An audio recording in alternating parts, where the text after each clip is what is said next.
ওম শান্তি 6 মে 2025 সাকাৰ মুৰলী। মৰমৰ সন্তানসকল, স্মৃতিত থকাৰ পৰিশ্ৰম কৰা, তেতিয়া পাৱন হৈ গৈ থাকিবা। এতিয়া পিতাই তোমালোকক পঢ়াই আছে, আকৌ লগত লৈ যাবগৈ।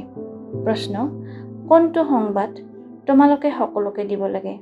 উত্তৰ: এতিয়া ঘৰলৈ যাব লাগে, সেইবাবে পাৱন হোৱা। পতিত পাৱন পিতাই কয়, মোক স্মৰণ কৰা, তেতিয়া পাৱন হৈ যাবা। এইটো সংবাদ সকলোকে দিয়া। পিতাই নিজৰ পৰিচয় তোমালোক সন্তানসকলক দিছে। এতিয়া তোমালোকৰ কৰ্তব্য হ'ল পিতাক প্ৰত্যক্ষ কৰা। কোৱাও হয়, সন্তানে পিতাকক প্ৰত্যক্ষ কৰাই। ধাৰণাৰ বাবে মুখ্য সাৰ: 1.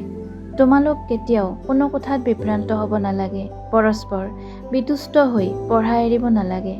শত্ৰুতা ৰখাটো দেহ অভিমান। সংগ দোষৰ পৰা নিজকে বহুত সাৱধানে ৰাখিব লাগে।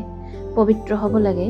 নিজৰ চলনৰ দ্বাৰা পিতাক প্ৰত্যক্ষ কৰাব লাগে। 2. প্ৰীতি বুদ্ধিৰ হৈ এজন পিতাৰ অব্যভিচাৰী স্মৃতিত থাকিব লাগে। তন মন ধনেৰে পিতাৰ কাৰ্যত সহায়কাৰী হ'ব লাগে। বৰদান: অনাসক্ত আৰু স্নেহী হোৱাৰ ৰহস্য জানি ৰাজি হৈ থাকোঁতা ৰাজযুক্ত হোৱা।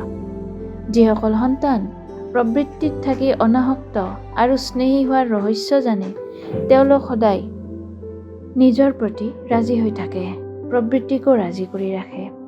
লগতে অন্তৰ শুদ্ধ হোৱাৰ কাৰণে চাহাবো সদায় তেওঁলোকৰ প্ৰতি ৰাজি হৈ থাকে। এনেকুৱা ৰাজি হৈ থাকোঁতা ৰাজযুক্ত সন্তানসকলে নিজৰ বাবে আৰু অন্য কাৰোবাৰ বাবে কাৰোবাক পৰামৰ্শদাতা নিয়োগ কৰাৰ দৰকাৰ নাই, কিয়নো তেওঁলোকে নিজৰ সিদ্ধান্ত নিজে লয়। সেয়েহে তেওঁলোকে কাৰোবাক পৰামৰ্শদাতা, উকিল বা বিচাৰক নিয়োগ কৰাৰ দৰকাৰেই নাই। শ্লোগান: সেৱাৰ দ্বাৰা যি আশীৰ্বাদ পোৱা যায়, সেই আশীৰ্বাদেই সুস্বাস্থ্যৰ আধাৰ।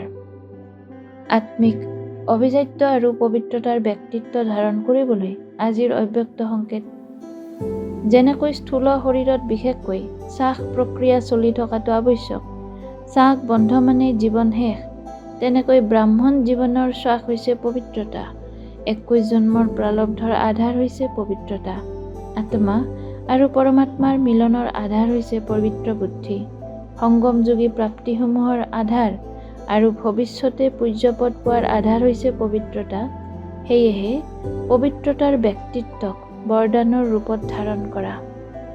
ওম শান্তি।